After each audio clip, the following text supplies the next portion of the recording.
boshlandi, ketadi. Assalomu alaykum, qadrli Ruxsor telekanali hamda 90+ ko'rsatuvi muxlislari. Sizlar bilan yana men Shohnur Sodiqov hamda yangi hamrohim Ali Adhamzoda. Assalomu alaykum aka. Va alaykum assalom. Ko'rsatuvimizga xush kelibsiz. Avvalo assalomu alaykum Shohnur.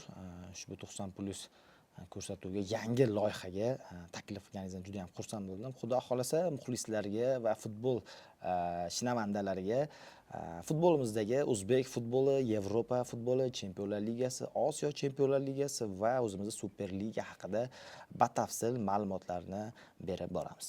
Xuddi shunday hozir bilasiz, hamma sport turlari rosa qaynagan, avjiga chiqqan mahal, ayniqsa o'zimizning Superligamiz chempionlik uchun kurash tobora kuchayib bormoqda. Bu chempionlik kurashida Qarshining Nasaf klubi hamda o'zimizning Farg'onaning Neftchi klubi chempionlik uchun kurash olib bormoqda.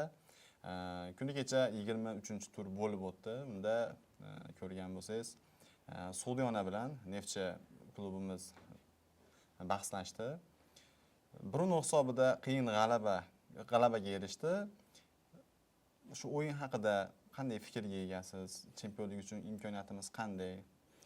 Albatta, hozirgi kunda Superliga 23-turdan so'ng tobora juda ham chigallashib bormoqda. Chempionlik uchun kurash yanada intiligiga qaytdi. Neftchi safarda Jizzaxda Sudiyona bilan juda ham qiyin uchrashuv o'tkazdi. Boshqiy shogirdlari O'zbekiston Super Kubogida Buxorodan o'sha ayanchli mag'lubiyatga uchradi. Undan so'ng hali berib o'ziga kela olmagandi. Lekin juda ham qiyin o'yin bo'ldi. Katta ehtimol bilan o'sha o'yinda ko'rgan bo'lsak, shu muxlislar o'zi ham analiz qilsa, Sudiyona Neftchidan bir ustun baland o'ynadi. Xuddi shunday. Albatta o'sha birgina vaziyat, o'sha Iskandarov kerakli 3 ochkoni Neftchiga bera oldi. Bundan tashqari Neftchi 1700-golni kiritib, katta ehtimol bilan Jamshid Iskandarov Neftchi shonli tarix kitobiga muhrlandi. Chempionlik darajasi, chempionlik yo'lida Nasaf, Neftchi, bundan tashqari Dinamo ham bu o'yinga qo'shilgan. Hamma narsa Neftchini o'zini qo'lida. Bundan keyingi barcha uchrashuvlarda mag'lubiyatsiz davom ettirsa, u yoqda qarshiliklarda Ro'ziqul Berdiyev shogirdlarini mag'lubiyatga uchrashishini kutishimiz shart. Yana bir narsani aytib o'tmoqchiman. Hozir qolgan 6 turda Neftchi jamoasini kutib turgan o'yinlar nisbatan yengilroq, lekin Nasaf jamoasini Paxtakor, Bunyodkor, Dinamo kabi chempionlik uchun, peshqadamlik uchun kurash olib borayotgan jamoalar kutib turibdi. Menimcha bu Nasaf uchun og'ir bo'ladi. Ancha qiyinchilik tug'diradi. Keyin yana qo'shimcha qilib aytib ketmoqchiman. Sudiyona bilan bo'lgan o'yinda albatta birinchi taymda Neftchi jamoasi ancha hujum qilib turdi, lekin ana shu Jamshid Iskandarovning kerakli vaziyatda, kerakli joyda paydo bo'lib, zarba yo'llab gol urib, jamoamizga 3 ochko keltirganligi bizga foyda berdi. Ikkinchi taymda esa men Neftchini to'g'risi faqat qarshi hujumlarda ishlaganligini, faqat himoyaviy o'yin ko'rsatganligini men guvohi bo'ldim. Lekin keyingi o'yinlarda umid qilib qolamiz. Neftchi jamoasi albatta kim bilan o'ynashdan qat'iy nazar, xoh u outsider bo'lsin, xoh kuchli jamoa bo'lsin, faqat favorit bo'lishligini kutib qolaman. Shu o'rinda Shohnur gapingizga qo'shimcha qilib ketmoqchiman. To'g'ri, Neftchi bundan keyingi qoldirilgan uchrashuvlar, qoldirilgan jamoalar o'rta poyona komandalardir, lekin meni qo'rqitayotgan narsa ham shu narsa. Neftchi gigant klublarga nisbatan yaxshi rezultat ko'rsatib keladi. Lekin shu o'zimizdagi shu Qo'qon mavsum boshida startida Qo'qon bilan durang o'ynadik, yana qaysidir jamoalar bilan durang o'ynadik. O'zbekiston Kubogida o'z uyimizda Muborakning Mashal jamoasi bizni kubokdan chiqarib yubordi. Nasaf Paxtakorga qarshi, Dinamoga qarshi to'g'ri qiyin uchrashuvlar kutib turdi, lekin har narsa kutish mumkin. Lekin bizning maqsadimiz, bizni oldimizga juda ham katta missiya qo'yilgan, missiya hamki chempionlik missiyasi qo'yilgan. Bu borada so'nggi imkoniyatlarimizni foydalanib qolishimiz kerak. Katta ehtimol bilan bilmadim, agarda bu missiya bajarilmasa, keyingi yangi mavsumda qanday tarkib bilan qolamiz, qanday shakllanadi, bu bizga qorong'u. Shuning uchun jamoamizni qo'llab-quvvatlaymiz va Neftchiga faqatgina omad tilaymiz. Bundan tashqari keyingi tur Vodiy derbiyi Andijon Farg'onaga yaxshi kayfiyatda keladi. Sababi Osiyo Chempionlar Ligasi yo'lida kuni kecha Al Ahli bilan yaxshi o'yin ko'rsatdi. Doha komandasi Al Ahli Andijonda men to'g'risi Andijonda kichik mag'lubiyatini kutgandim, lekin Andijon kecha klass ko'rsata oldi. Bu yerda muxlislarning ham o'rni juda ham katta. O'sha Ultras burgutlari hozir Osiyoda deyarli shu peshqadam fan klublardan biri. Buni endi O'zbekiston, men o'zim fan klubda ishlaganligim uchun ham yaxshi analiz qilaman. Andijon Istiqlolda yaxshi raqobat qila oladi. Chunki bu derbida har narsa kutish mumkin. Derbi azaldan o'yinlar kuchli bo'lib ketgan. Bu yerda jamoalarda turnir jadvalidagi o'rni muhim emas. Bu yerda jang bo'ladi, muxlislar o'rtasidagi to'qnashuvlar bo'ladi. Xudo xolasa 5-oktyabr kuni biz yana bir qiziqarli uchrashuv kutib turibdi. Albatta stadion to'ladi, o'yin muhiti, atmosferasi juda ham yuqori bo'ladi va albatta siz aytib o'tganingizdek, Neftchi jamoasini g'alabasini, chempionligini faqat biz emas, butun Vodiy Neftchi chempion bo'lishligini kutib o'tiribdi. Chunki hozir chempionlik uchun Vodiy jamoalaridan faqat Neftchi chempionlikka yaqinroq va Neftchi jamoasiga omad tilaymiz, chempion bo'lishini juda ham xohlaymiz va keyingi turlarda faqat g'alaba qozonishini tilab qolamiz. Hozir aytib o'tganingizdek, endi Osiyo Chempionlar Ligasiga ham bir nazar tashlab o'taylik, chunki bizni ikki jamoamiz, ya'ni Chempionlar Ligasi elitasida Nasaf klubi Al Hilolga qarshi to'p surgan bo'lsa, Osiyo Chempionlar Ligasining ikkinchi o'yinida Andijon Al Ahlini o'z uyida mehmon qildi. To'g'ri, Nasaf jamoasi 2-3 hisobida mag'lubiyatga uchragan bo'lsa, lekin Andijon jamoasi yetarli qarshilik ko'rsata oldi. Chunki bilamiz, stadiondagi muxlislar jamoa uchun 12-chi futbolchi bo'ladi. Bilamiz, siz aytib o'tganingizdek, Ultras burgutlar fan klubi juda ham yuqori atmosferani taqdim etishdi. Menimcha mehmonlar kelgan futbolchilar ham buni his qilishdi shekilli. Nasaf o'yinida ham bilamiz, endi Al Hilol juda ham katta summalarda sarflab Yevropadagi top futbolchilarni mayli o'z faoliyatini yakunlashga yaqin bo'lsa ham, lekin Osiyo darajasidan ancha yuqori bo'lgan futbolchilarni olib kelgan. Teo Hernandez, yana bir qator futbolchilarni olib kelgan. Unga yarasha men o'ylaymanki, Nasaf jamoasi ham Al Hilolga qarshi yetarli darajada qarshilik ko'rsata oldi, bilaman, lekin baribir tajriba, tarkib o'z kuchini ko'rsatdi deb o'ylayman. Sizning fikringiz qanaqa bu shu o'yinlarga nisbatan? Nasaf Osiyo Chempionlar Ligasida Saudiyaning ikkita lider jamoasi bilan to'qnash keldi. O'sha qur'a jarayonida men o'zim ko'rganimda Nasaf juda ham qiyin, juda ham og'ir gruppaga tushganini o'z nimam uchun aytgandim. Nasaf Osiyo Chempionlar Ligasi birinchi turda o'sha Jiddada Al Ahli bilan o'yin o'tkazdi. Norchayev ikkita vaziyatda Rusqul Berdiyev shogirdlari oldinga chiqib oldi. Bevosita men stadiondan tomosha qildim o'yinni. U yerdagi atmosfera, u yerdagi daraja baribir o'z so'zini aytdi. Al Ahli Osiyoning top 3 jamoalaridan biri. Bekorga Saudiya jamoalari va u yerdagi sarf xarajat baribir yutib chiqish shart edi. Al Ahli Osiyoning 3 ta eng kuchli jamoalardan biri. Buni hammamiz yaxshi bilamiz. Bu yerdagi o'yinchilar darajasi, nufuz. Bekorga arablar u o'yinchilarga shuncha pul to'langan yo'q. Nasaf o'sha bosh klassda startni yaxshi boshladi. Norchayev kerakli vaziyatda ikkita gol urib Nasafni oldinga olib chiqdi. Bevosita stadiondan men o'yinni ko'rdim. Nasaf dastlab yaxshi o'ynadi, lekin baribir tajriba o'z so'zini aytdi. Mahrez o'yinga nuqta qo'ydi.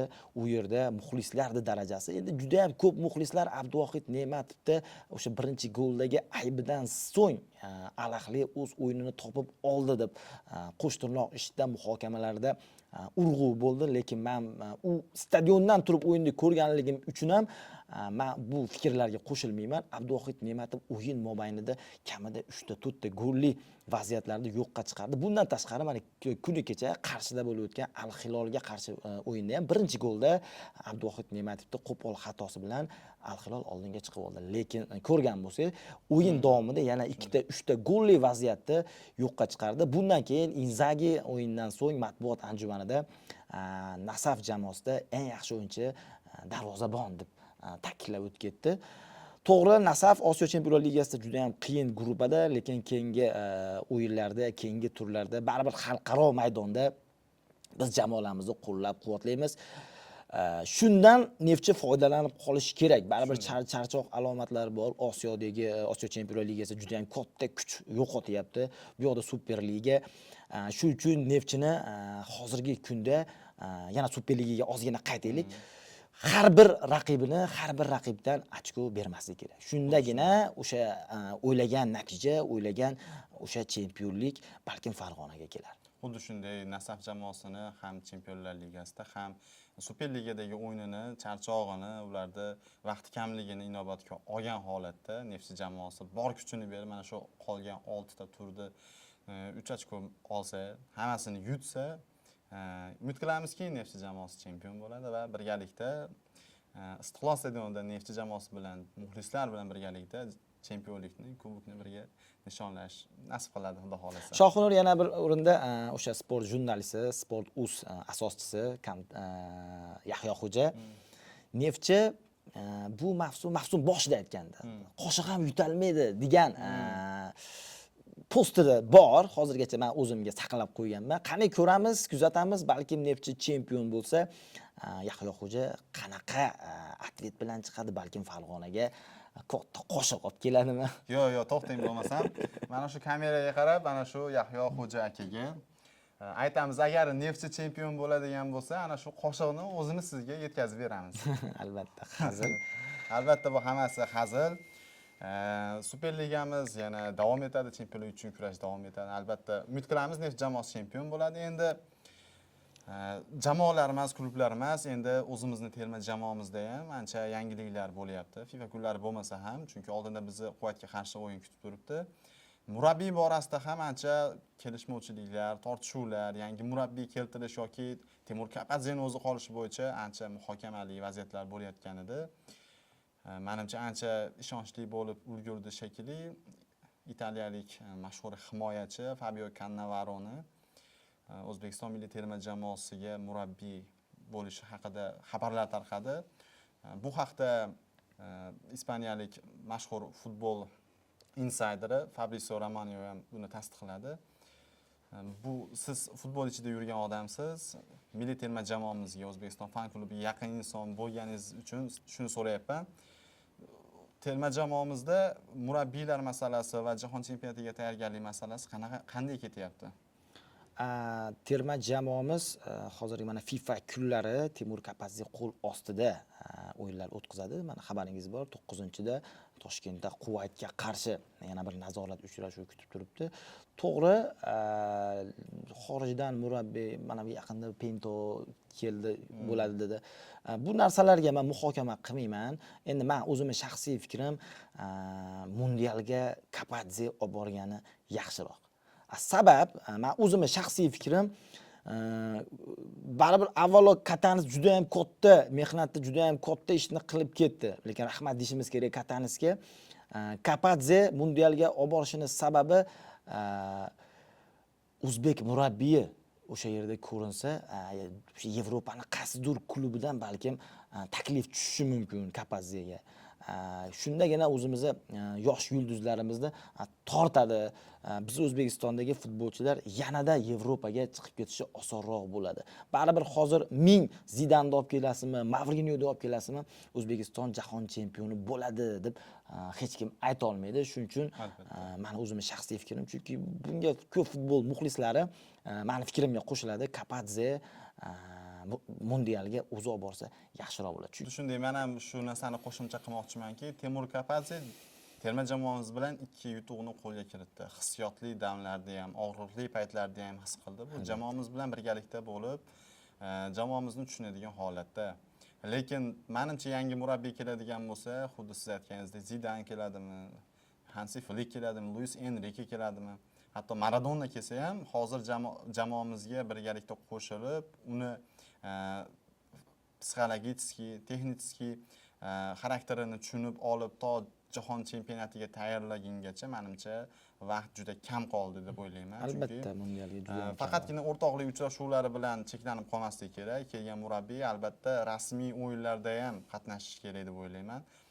Agar bizga yangi murabbiy keladigan bo'lsa, rasmiy o'yini faqatgina jahon chempionatida bo'ladigan bo'lsa, bu biz uchun minus taraf deb o'ylayman. Chunki o'rtoqlik uchrashuvida o'zimizni qanchalik ishontirishga urinsak ham, lekin rasmiy o'yindaqa futbolchilar butun energiyasini sarflab o'ynamaydi. Albatta. Bu hammamizga ayon. Chunki shuning uchun men aytishda lozim deb bilaman. Jamoamiz bilan rasmiy o'yinlarda qatnashgan, holatini ko'rgan futbolchilarni kayfiyatini biladigan murabbiy biz bilan qolishligini. Agar yangi murabbiy tayinlanadigan bo'lsa ham, men iltimos qilib qolaman Temur Kapadzedan bizni jamoamizga albatta kim kelishidan qat'iy nazar siz o'rningiz beqiyos va jamoamizga jahon chempionatida yorug' yuz bilan qatnashishiga, mayli chempion bo'lsin demaymiz, lekin ana shu yerda raqiblarga munosib qarshilik ko'rsatishiga yordam berishini biz iltimos qilib qolamiz. Chunki bilasiz, o'zingiz aytganingizdek, Temur Kapadzening hozir terma jamoamiz murabbiyligidagi o'rni juda ham katta. Shohnur ishani Kapadze agar mundialga olib borsa, O'zbekiston terma jamoamiz guruhdan chiqadi. Shunday.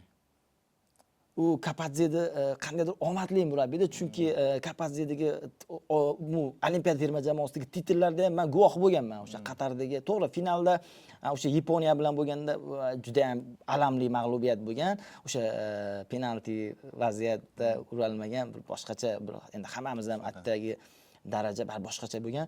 Lekin baribir katta ehtimol bilan Kapadze O'zbekistonga qandaydir omadli murabbiy. Shuning uchun O'zbekiston terma jamoasi agar Temur Kapadze qo'l ostida mundialga boradigan bo'lsa, guruhdan chiqadi. Shunday. Guruhdan chiqishi, balkim chempion bo'lishni ham istaymiz. Endi men yana bir narsalar, yangiliklar qulog'imga chalinyapti. Ya'ni havaskorlar futboli mavzusi, chunki Respublika prezidentimiz ham, O'zbekiston futbol assotsiatsiyasi ham, hokim ham hattoki havaskorlar, nafaqat professional futbol, balki havaskorlar futbolini ham rivojlantirish to'g'risida siz ham shu narsaga boshchilik qilyapsiz, bilaman. Ancha harakatlar, natijalar ham bor. Harakatlardan tashqari natijalar ham bo'lyapti. Shu havaskorlar futbolida bo'layotgan natijalar, qanaqa yangiliklar bo'lyapti, bizga shuni bir muxlislarimizga aytib o'tsangiz. Shohnur, bitta narsa aytaymi? Ayting mayli. Shu havaskor futbol turnirlarini men masalan yoritib boryapman.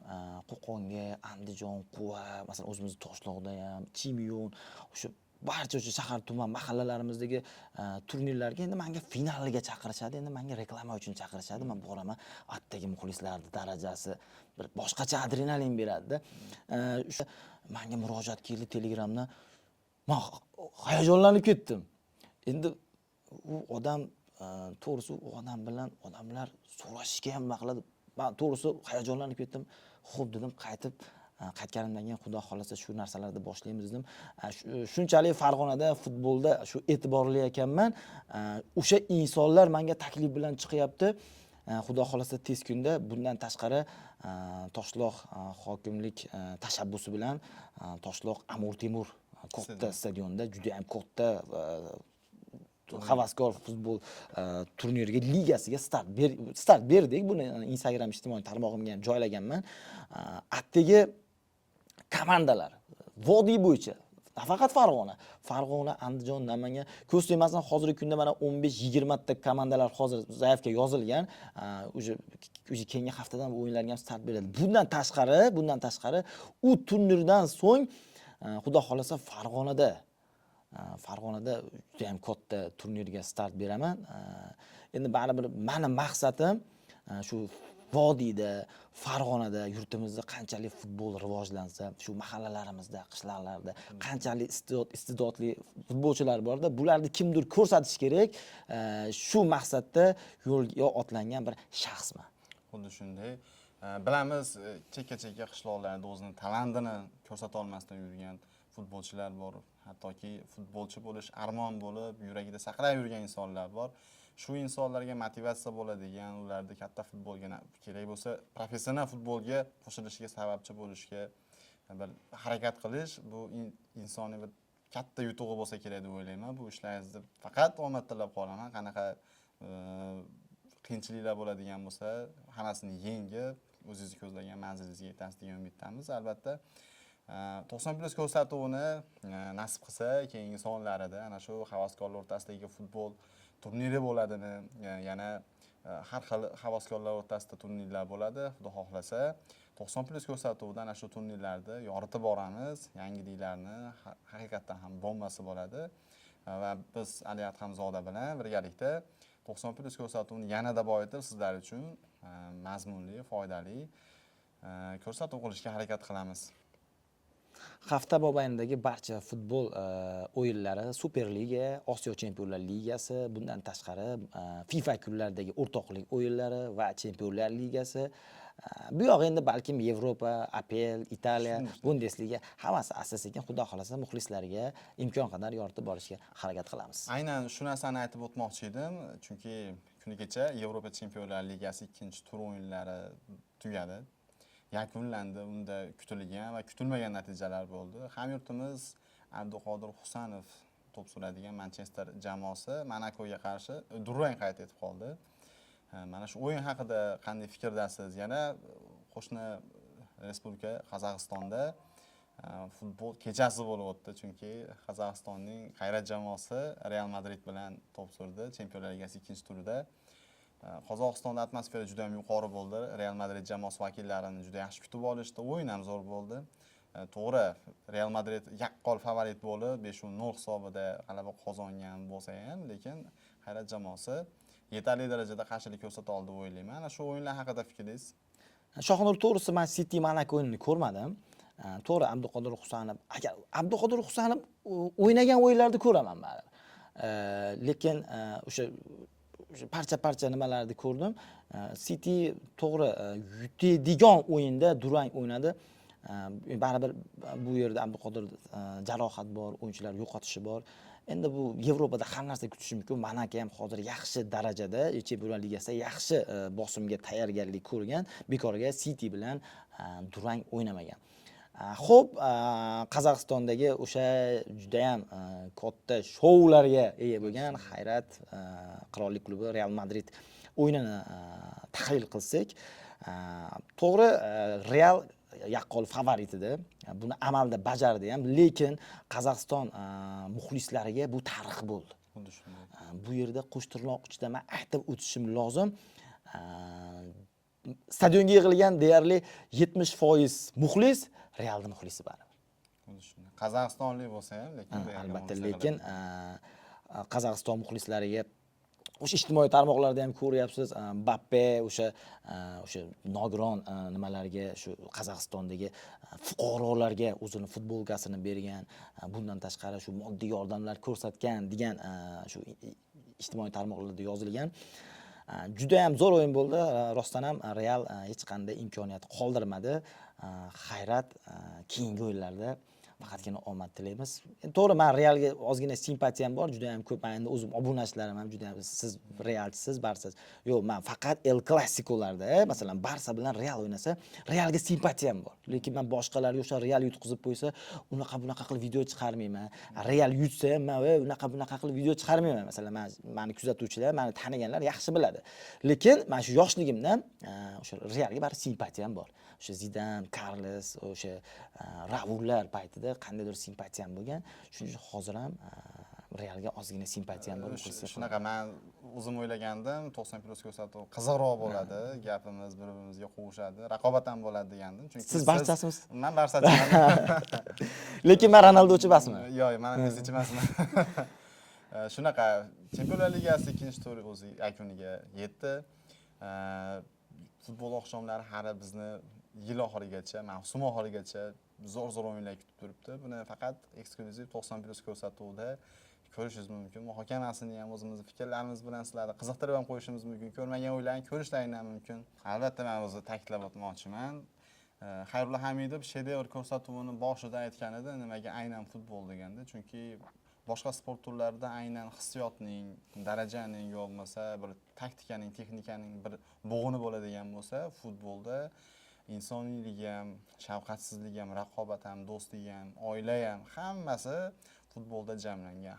Qanaqa yo'nalishda, mavzuda ish qilaman desangiz yoki ma'lumot axtaraman desangiz, hammasini futboldan topa olasiz. Chunki boya aytib o'tganimizdek, Real Madrid Qozog'istonga tashrif buyurganda qozog'istonliklarni Real Madridda do'stona kutib olishi va Real Madrid jamoasi a'zolari Mbappelar men yulduzman demasdan ana shu nogironlarga, muxlislarga e'tibor berib ularni xursand qilishga urinayotgani bu hammamizni xursand qiladi. Chunki futbol haqiqatdan respekt aytishga arziydigan sport turi hisoblanadi. Albatta.